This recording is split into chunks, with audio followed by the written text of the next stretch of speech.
The famous Baron Rothschild said that the time to buy is when there is blood in the streets. And Warren Buffett has said the time to invest is when others are fearful. To be greedy when others are fearful.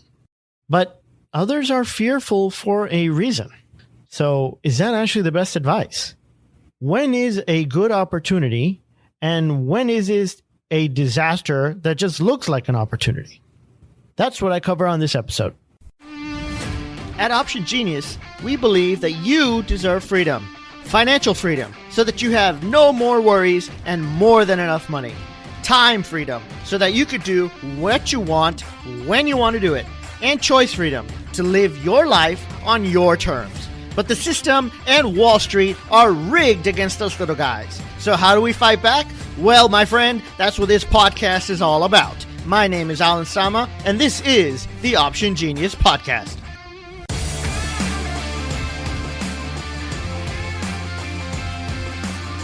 My wife owns a daycare. She has a partner in this daycare. She works there part-time, maybe going a couple hours a week. The daycare is doing good. And we are actually we have been looking for another daycare center for some time now. Now, my wife also believes in miracles. So what happened a little bit over a month ago is one of her miracles. A woman comes into our daycare looking for a job. Now, this normally happens, so they didn't think anything of it, right? They gave her an application. She filled it out, and they were interviewing her. In the interview, she says that she has experience, but she currently works at another center that is near ours. So when she was asked, why are you leaving? She said that the place is closing down, but that they haven't told anyone yet. She overheard something, or she figured it out somehow. We don't even know how she figured it out, but she figured out that that place is going to be shutting down. So she's being proactive and looking for another job before it happens. So that sent off alarm bells in my wife's head. And she said, well, maybe we need to investigate this a little bit because it's a center near ours. So my wife and her partner called this daycare and then they go to visit. They speak with the owner, and the owner is flabbergasted that they found out. She's totally shocked because it was top secret. There's only a couple of people in the center that even knew. She hadn't told any of the parents. She hadn't told any of the teachers. Nobody knew. She was surprised. But it turns out that it's true. Her husband is ill and has been for some time now, and she cannot devote the time necessary to the business. The business over the past couple of years has gone downhill, and she's losing money, and she's tired of losing money, so she's just going to be shutting it down. And although the center is losing money currently, it does have plenty of customers, plenty of children in attendance. It has all the teachers, it has all the supplies, everything it needs has been running for, a couple decades. So it should be relatively easy to turn this place around, although it would take a lot of time and effort. Now, after some back and forth with her, she agreed to sell us the business, the center, at a price that made it a good deal for us, really, really good deal for us, and for her as well, because, in her perspective, something is better than nothing, right? If she shuts it down, she's not going to get anything for it. So now I have a dilemma. We have this opportunity that basically fell into our lap, as my wife says, miraculously.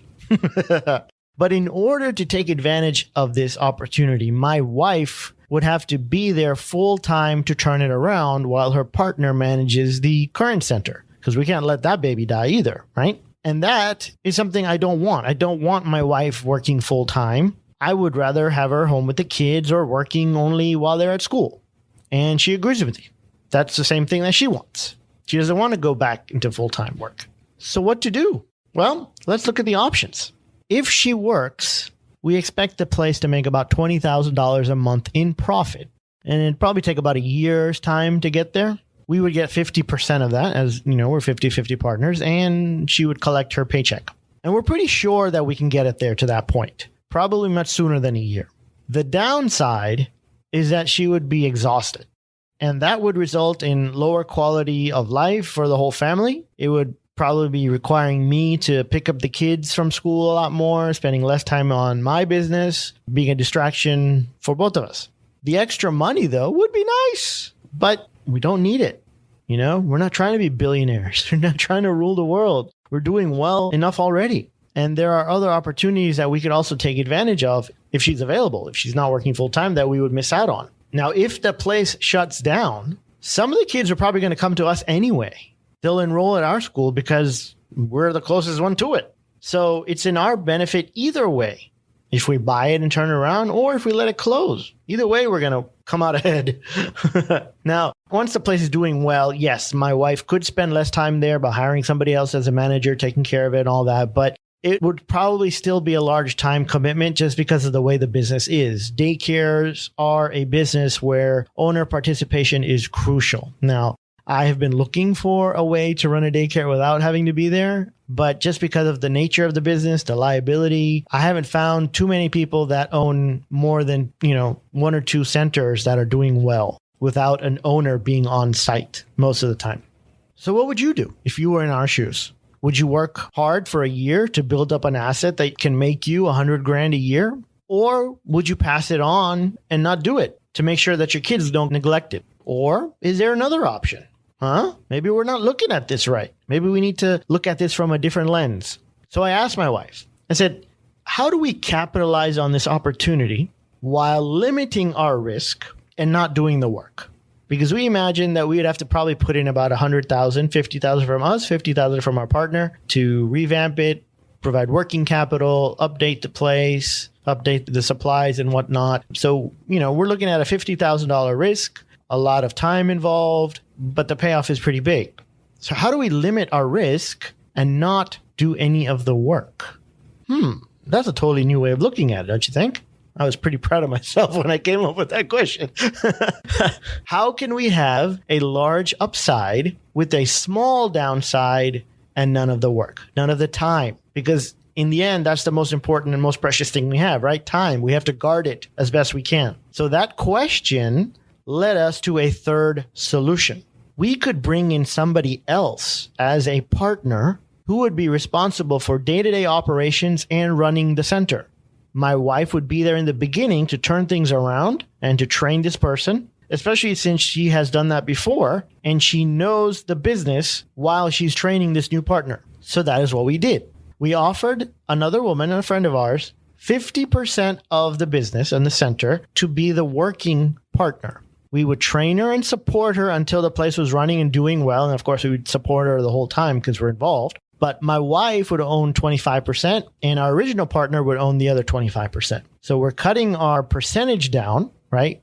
We're taking less of the business. We're going to get less of the profits. But if all goes well, we won't have to do the work. Put up less money as well. Have a person in place that will run it who has been trained by us. And if all goes well, eventually we make $5,000 a month instead of 10, but without having to do the work. Now, to me, that one sounds better. We turned a good opportunity into a wonderful opportunity. Now, let's take a look at this from this new woman's perspective, right? This new partner that we're bringing in. Let's call her N. Now, N has never worked in a daycare, but she wants to. She's been looking to buy a daycare or get involved with a daycare for months now. Financially, her family is struggling. Her husband has his own business, but that business is failing, is going to close soon, so money is tight. Now, Anne is offered a 50% stake in a business that is currently losing money, right? It's losing anywhere from breaking even some months to losing about $5,000, $6,000 a month. She is required to put up more money than she has right now to take advantage of this situation. She's going to have to borrow that money. Maybe not all of it, but at least some of it. So let's say she needs to come up with $50,000.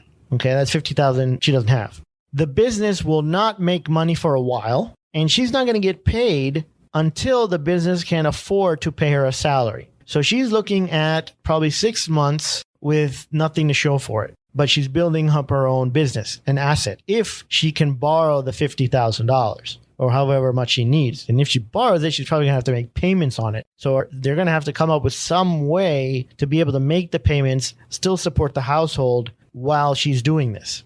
But the upside is that she could make more than $10,000 a month eventually, which is more than enough to support the family. So yeah, there's risk involved. You know, the place might not turn around. It might not be as rosy as I'm making it out to be. That's a risk. She will also have a strong set of partners who are well capitalized. Okay. If we need more money, we're not going to let it drown, right? We're going to put the money in. They have experience and connections and who are not only willing to work side by side with her until the place is turned around, but they've done it before. Meaning my wife has turned around a failing daycare before. What should you do? What would you do in this situation? To me, from her point of view, I think the choice is simple. I would take the deal in a heartbeat, right? Now, what she does eventually, we haven't got an answer yet. We don't know. To me, I think it'd be crazy if they say no. They're already in a sinking boat. The boat is sinking. They have no other alternatives. They have no options. They have no lifelines. They have no life preservers. And here you have somebody coming by throwing you a life jacket. Do you take it or not? I don't know. That's up to them. We'll find out. So what does this have to do with you? Well, how do you know when you are presented with an opportunity if you should take it or not? How do you know if it's a good opportunity or if it's just a disaster dressed up like an opportunity, right? And please don't tell me that you don't have opportunities, okay? They're out there. They're everywhere. I mean, buying a new stock is an opportunity. Looking for a new job is an opportunity. Getting a loan for something, that's an opportunity to do something with that money, creative, right? Even deciding to buy a new trading course. I'm sure you get emails from lots of gurus. Buy this, buy that, buy this. I have courses. I'm emailing you. If you're on my list, get on my list if you're not. But if you aren't, if you're on the list, then I'm telling you, hey, I got this course that might work for you. I got this that might work for you. These are all opportunities that can either be beneficial or harmful, but you have to make that decision. So I have a list of questions that you need to ask. So if you're in the car or exercising or something while listening to this, you're going to have to go back and actually write these questions down so you can save them and keep them. So next time you have an opportunity, you can go through this exercise and it will help you clarify in your mind and help you decide what to do. All right. So first of all, you got to know what are your long-term goals. You got to know that without a doubt. If you don't know what you're trying to do in the long term, you're going to jump at every single opportunity. If you haven't decided yet that you want to be a passive trader, then the next time you see an opportunity for a real estate workshop, you're going to go. If you see a Forex course, you're going to buy it. If you see a new job opportunity, oh, hey, why don't you drive for Uber? You're going to go run and drive for Uber. The goal should not be, I just want to make more money. You have to have it more defined than that, right? Now, for my wife, the goal is more income without the work. And that is what led us to the solution that works best for us, right? If we didn't know what our goal was, we would not have tailored it and changed it so that it works best for us. Now, yeah, we can make less money, but our priority was not the money, it was the time. You understand? So that's number one. Number two, you have to look at the pros and cons. Now, you probably already do this. It's common sense. You write these down if you have to, right? What's all the benefits? What's all the negatives? What could happen? What could go wrong? What could go right? Third, then you look at the probabilities. How probable is each outcome? Let's look at the worst case scenario. How probable is that? The best case scenario. How probable is that? And then somewhere in the middle. Okay. Next, what is the risk involved? Right? Normally, if it's an investment of money, you have to put up the money, and that's the risk. The whole money you put up is at risk. How can you minimize the risk? That's a very important question. You still want to keep the benefit. You still want to have the potential as much as possible, but you want to reduce your risk as much as possible as well. Next, what is the possible reward, and is it worth the risk? What's your risk reward analysis? Is the reward worth it for the risk? Sometimes that's an easy one. You'll be like, no, not really, and you're going to be like giving it up. Okay. If there's a course out there teaching you how to make $100 a day and the course is charging you $1,000. Okay. That might be worth it. In 10 days, I could get my money back. Yes, but it takes you 12 hours a day to make that $100. All of a sudden, it doesn't make sense. The reward is not worth it, right? You spend 12 hours a day to make $100. That's not worth the risk. So you would pass on that opportunity, right? Simple concepts. Number 6, I would want you to get advice from people that have done the same thing that you're thinking about doing successfully. Not just that they've done it before, but they've actually been successful at it. Okay. What do they say? What's the advice? If you ask them and say, hey, should I do this or not? What do they tell you? Most successful people are honored when they're asked for advice, and they will actually give you legitimate, truthful advice. Okay. Just like it says in the book, The Richest Man of Babylon. If you haven't read this book, it's a classic. You got to have it. The Richest Man in Babylon. It says, if you are investing in jewels, you don't send a bricklayer or brickmaker to buy your jewels. You ask a brickmaker when you're investing in bricks. and you ask a jeweler when you're investing in jewels. Okay, so you got to get advice from the right people and people who have actually done it well. Next, what does your gut tell you? That's what it comes down to, because you are ultimately responsible. And your gut, well, that feeling in your stomach, that can tell you one way or the other if you should do it or not. Because if that gut is telling you don't do it, or I'm scared, or I can't handle it, and you still make the investment, you're going to end up miserable. Even if it works out well, you're going to end up miserable. A friend of mine, he did a real estate fund recently that I invested in, and I got other people to invest in. And one of the people that came up to me and wanted to invest, she put the money in, but it was for a 1-year term. You had to have your money in there for a year. After 6 months, she lost confidence, or she freaked out. And she said, can I get my money back? I need my money back. I need my money back. And we told her, no, it's locked up for a year. You can't get your money back. Even though the fund was doing well, we were making money. There wasn't a loss. She was going to get all of her money back. Plus, she was going to make a nice gain at the end of the year. She still freaked out and she couldn't do it. Now, if she had asked her gut before making the decision, maybe her gut would have been like, no, we're not very risky. We like taking risks. So she would have stayed out of it. That's how important your gut is. Now, last question. Can you live with the worst case scenario? Can you? Only you can decide. Now, after asking all these questions, you're going to have a much more clear picture of what you should do. All right. So now let's take all this information. Let's do a real life exercise. Okay. So that you know what it is. Currently, and I'm recording this March 31st. So 2020. Right. Currently, the stock market has dropped about 30%. Volatility is sky high. The coronavirus has become a pandemic, and we're all staying inside and away from people to limit the virus, to try to control the virus, which is still raging out of control. People are still getting sick. People are still dying. And we've already had 3,000 deaths, and they're saying that there might be 200,000 deaths in the U.S. Should we invest in the stock market at this point? It's a legitimate question, right? I mean, things have come down 30%. Some stocks that we're trading have done a lot worse than 30%. The travel industry, the food industry, they've all been killed because they've been shut down by this virus. Now, we all know it's temporary, hopefully. I don't know when you're listening to this. You know better than I do because you're in the future. But hopefully this thing will shut down. Now, I'm giving this example. Don't be like, oh, yeah, I know what happened. It was either a good idea or a bad idea to invest. I don't know. But these type of scenarios will occur over and over throughout history. So this is just one example of how you look at an opportunity. And the opportunity is, hey, stocks are down 30%. Do we buy here? Well, so what do we ask ourselves? Well, number one, what are our long-term goals?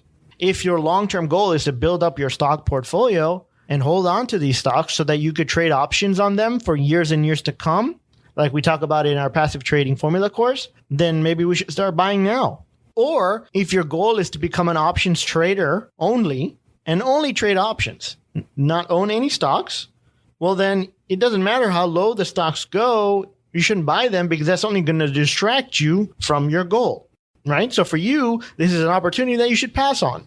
Number two, what are the pros and cons? Well, obviously you can make money, right? Pro. We could also lose money because the stocks could drop even more. The virus is not peaked yet. We don't know what's going to happen tomorrow. Things could get worse. What if all the businesses and everybody shut down for the whole year of 2020? That will definitely have the stock market go down a lot more.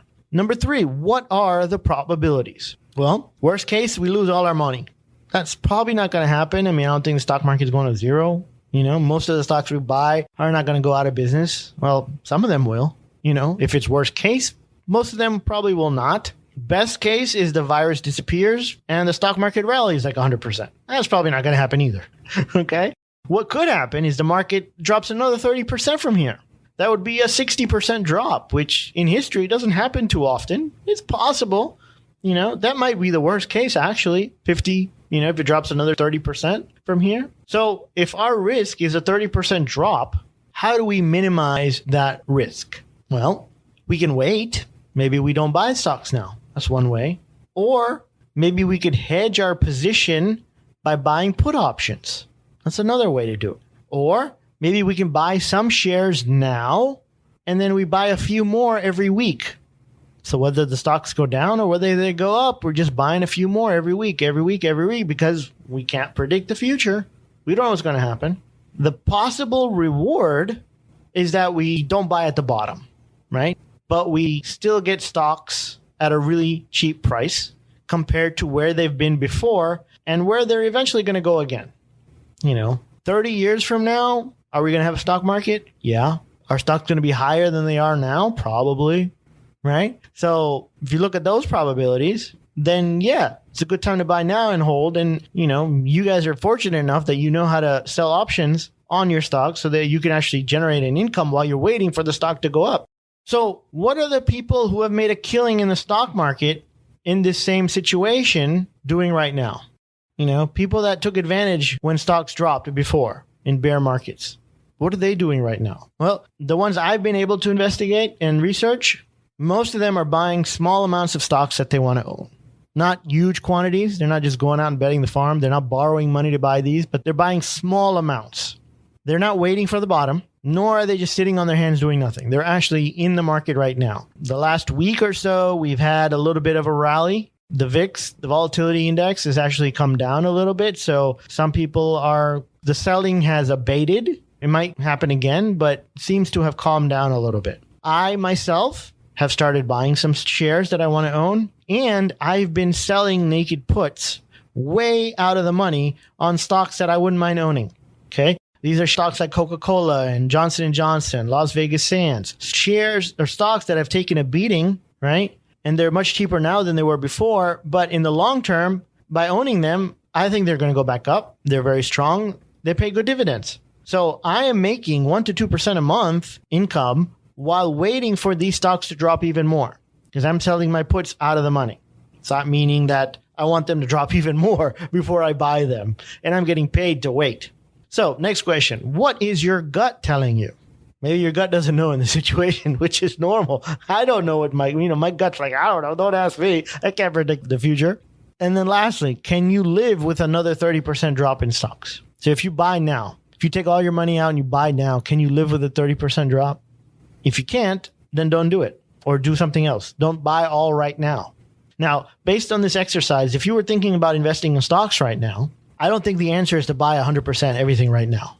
To minimize the risk, I think the answer would be to maybe start with a little bit, right? Maybe sell some naked puts if you know how. Ready yourself if stocks move lower, but buy more shares as they do. So as they go lower, buy more and continue to buy more. If you don't know how to sell naked puts, this would be a great time to take advantage of our passive trading formula course. You can learn more at passivetrading.com. And we'll show you exactly how to do it in our group, our community. I actually share some of the trades I'm doing, some of the stocks that I've been selling options on. And we have a really good community of other traders who are in the same course who are actually also sharing their trades. So, by yourself, yeah, you can probably do well. But when you have a community that thinks the same way and when they're helping each other out and when they're sharing what they're doing and sharing ideas, it helps everybody. So, right now it's a scary time. We're all stuck in our homes, we're walled off from our fellow human beings. So if you haven't, look online, find some groups that think the way you do and not groups that are, trying to scare you and tell you how the world's going to end. We don't need more negativity. Let the government handle the business that they're handling. Let them handle the virus and let the health people do that. We just listen to what they're saying, stay home, stay safe, and prepare for the future. And right now, this is an amazing opportunity for you to take some time and educate yourself about how you can use the stock market to your advantage. Okay, so if you want to check it out, it's passivetrading.com. We have a free training there that you can watch and learn. I hope this helped. Please stay safe and remember to trade with the odds in your favor. All stocks are not created equal. We've analyzed thousands of optionable stocks to find the very best ones to trade options on. Lucky for you, you can just download the list for free. Get it at simonsaysoptions.com/stocks. Again, that's simonsaysoptions.com/stocks.